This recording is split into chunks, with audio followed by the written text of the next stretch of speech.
The ecosystem is driven not by compulsion to mock and insult our icons, but by visceral hatred. This hatred often translates into glorifying those who oppressed Hindus and razed temples. Viewers, the great Sambhaji Maharaj fought till his last breath against Mughal Emperor Aurangzeb's tyranny.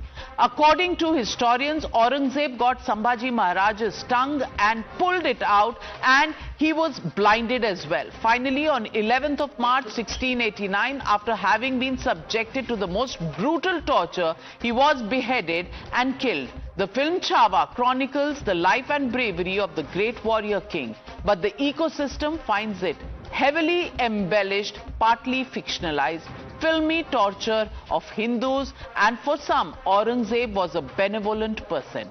Even the opposition is divided over the horrific legacy of Aurangzeb. Listen in. Maharashtra के महापुरुषों का अपमान करने वालों की मैं कड़ी निंदा करता हूं, उनका निषेध करता हूं और उन्होंने तमाम शिव भक्तों की माफी मांगी। मुसलमान मुसलमान से लड़ रहे थे, हिंदू हिंदू से लड़ रहे थे। देखिए, राजा राजवाड़ों की जो लड़ाई होती है वो सल्तनत के लिए होती है, हुकूमत के लिए होती है। वो कोई धर्म के खिलाफ किसी लड़ाई नहीं थी। इसको एक धार्मिक रूप देने की जो कोशिश हो रही है वो गलत है। देखिए, शिवाजी महाराज, संभाजी महाराज की तमाम महाराष्ट्र ने देश भर दुनिया भर बहुत इज्जत करता है। हम भी छत्रपति शिवाजी महाराज की बहुत इज्जत करते हैं। और अगर जो हिस्ट्री तो आप और मैंने नहीं लिखा है ना, हिस्ट्री जो है वो है। अगर उसमें सत्य है तो सत्य होगा, गलत है तो गलत होगा। You're watching the News Hour at 9, debate number 2 on Times Now, Super Prime Time.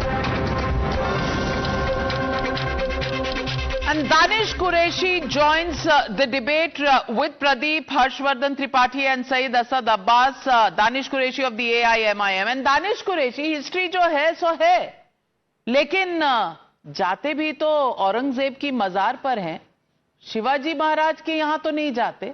और सवाल पूछते हैं कि औरंगजेब हमारा पास्ट है, हमारी हिस्ट्री है, तो औरंगजेब की इतनी पूजा होती है, हिस्ट्री में और कोई आपको आइकॉन नहीं मिलता?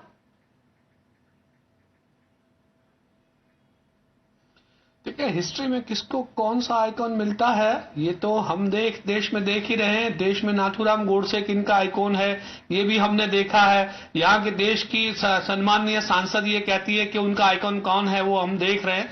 रह गई बात के हिस्ट्री की जो बात की जा रही है, ये डेमोक्रेसी के पहले की, आजादी के पहले की, सन 47 के पहले की परिस्थिति का मामला है।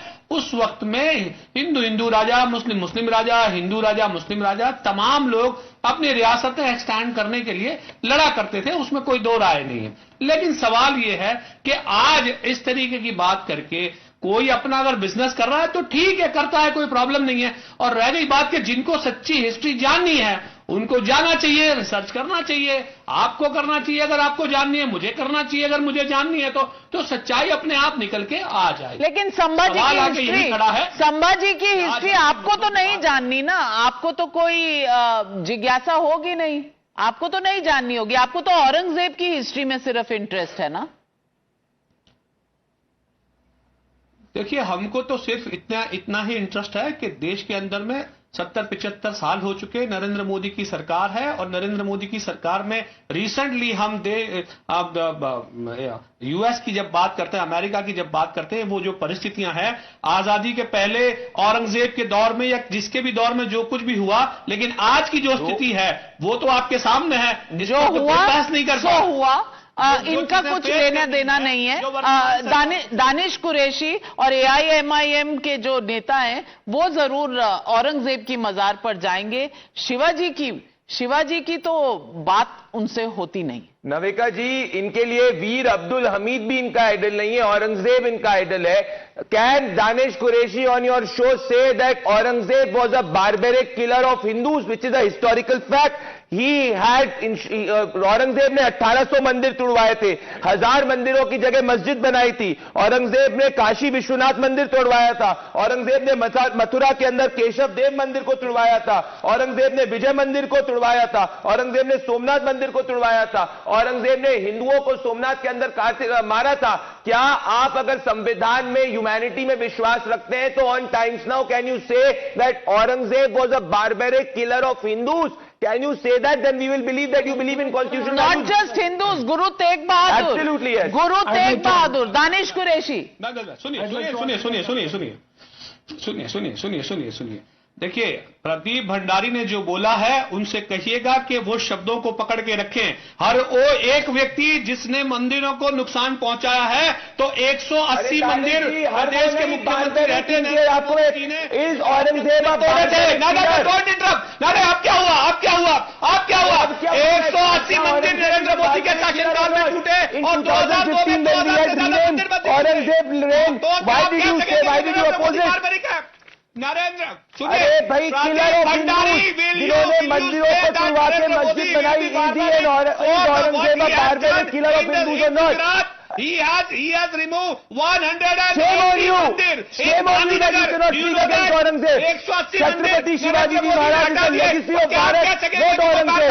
Veer Abdul Hamid is the legacy of Bharat, not Aurangzeb. Stop attacking Babur and Aurangzeb. ये दौरे, अरे वीर सुनिए, हमारे लिए वो तमाम बोलो ना औरंगजेब के खिलाफ एक शब्द। वीर हैं, औरंगजेब के खिलाफ एक शब्द बोलो। में कुर्बानी दी और आरएसएस और अरे औरंगजेब के खिलाफ एक शब्द बोलो।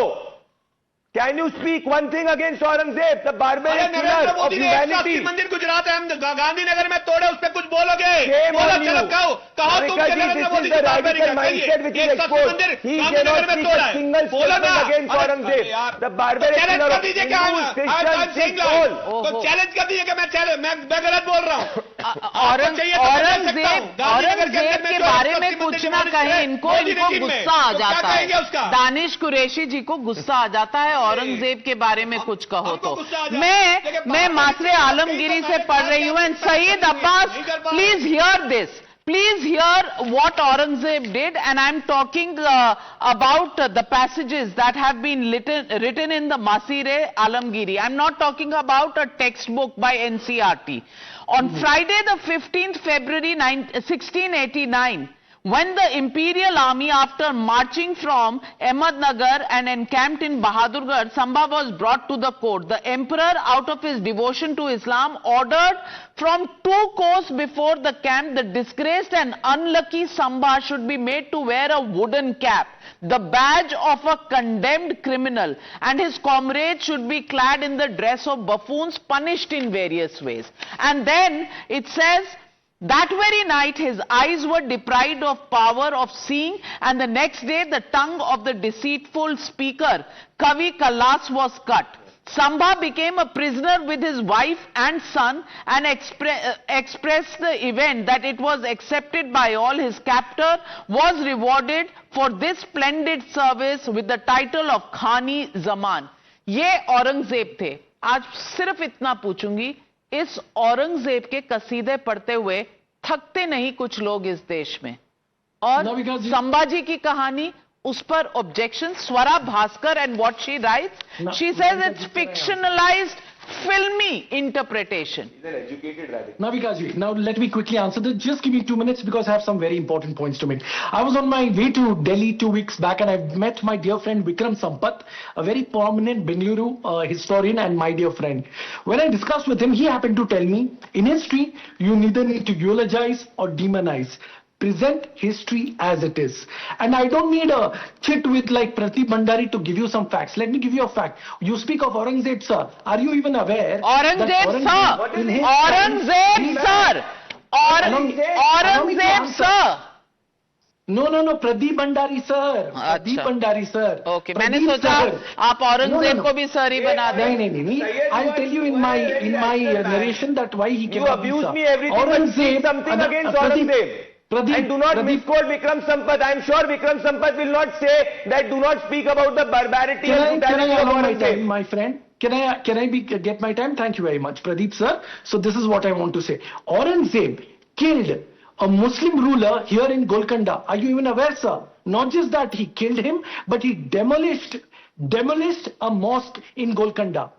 Now let me tell you. Yes, you are right. Kashi Vishwanath was demolished by Aurangzeb. But also, as history tells you, my dear friend, the Ujjain temple that we speak of, was built by who? Aurangzeb. Not just the Ujjain temple, but also the Guwahati temple. He's on your show, he's justifying a man who has brutally... No. Allow me to continue. Shahwaji, what are you saying, sir? He has killed more than thousands of Hindus. Harshvardhan Tripathi ये औरंगजेब के लिए आज भी लड़ रहे हैं, संभाजी को आज भी नहीं पहचान रहे हैं, इनका क्या करें, क्या कहें इन्हें? नविका जी, एक तो आज कम से कम अभी दानिश जी और हमारे जो दूसरे साथी हैं सैयद असद, इस पर तो ये दोनों अब मेरे ख्याल से सहमत हो जाएंगे और इसको एक्सेप्ट करेंगे कि ये औरंगजेब, ये बाबर, ये जो भी मुगल आक्रांता थे, ये बड़े ही क्रूर थे, निर्दयी थे और ऐसे व्यक्ति नहीं थे जिनको भारत में याद किया जाना चाहिए। अगर ये स्वीकार करें तो फिर मैं आगे की बात करूं। मैं दोनों लोगों से कह रहा हूं। कैसे स्वीकार करेंगे? अकबरुद्दीन ओवैसी साहब तो मजार पर जाते हैं कि नहीं?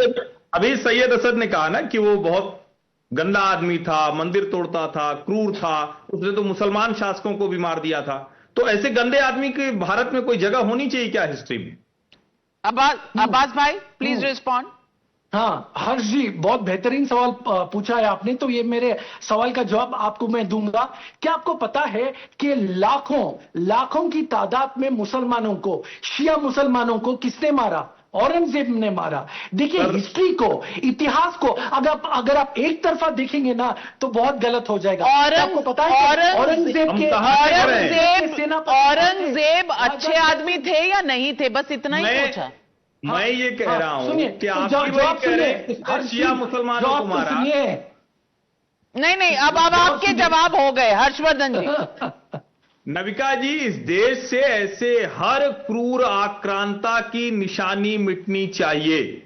भारत सरकार को, नरेंद्र मोदी की सरकार को बिना किसी संकोच के औरंगजेब और बाबर के हर निशान को यहां से खत्म करना चाहिए। ये इस देश की संस्कृति विरासत के साथ नहीं जुड़ते हैं, ये इस देश के मुसलमानों को भी बैड लाइट में दिखाते हैं। इनकी वजह से देश का हिंदू मुसलमान आमने सामने खड़ा होता है। छत्रपति शिवाजी महाराज, संभाजी महाराज और छावा जैसी फिल्में आती हैं तो बहुत कुछ लोगों को पता चलता है, कवि कलश के बारे में पता चलता है। लेकिन सवाल यहां यही है कि उसके बावजूद जब कोई औरंगजेब की मजार पर जाता है, जब कोई कहता है कि हम तो बाबर के वंशज हैं, जब कोई कहता है कि 800 साल हमने शासन किया है, तो वो आज के समय में 1947 में अंग्रेजों से आजाद हुए भारत और आज के रिपब्लिक इंडिया में वो क्या करना चाह रहे हैं, उसकी क्या कम्युनल नियत नहीं है, वो क्या देश में हिंदू मुसलमान को लड़ाना नहीं चाहता, इस पर बात होनी चाहिए। Well, and 1 second, he misquoted Vikram Sampath on your show. This is Vikram Sampath's video. Vikram Sampath quoted Aurangzeb as the Tipu Sultan of North India and spoke about his barbarity. Well. And Shashi Tharoor in 2017 tweeted, "You can take the Mughals out of your textbooks, Maharashtra, but can you take them out of your past?" Well, cover fire for Aurangzeb, Shashi Tharoor. Well, if that's the thought process, what do you do about those who still have a soft corner for Aurangzeb after what we've seen in the past and who raise questions about Sambhaji Maharaj? It's a question that this country will ask those who are the detractors. We leave it at that. Thank you very much for joining me on the News Hour tonight. And viewers, with that, it's a wrap. I'll see you tomorrow.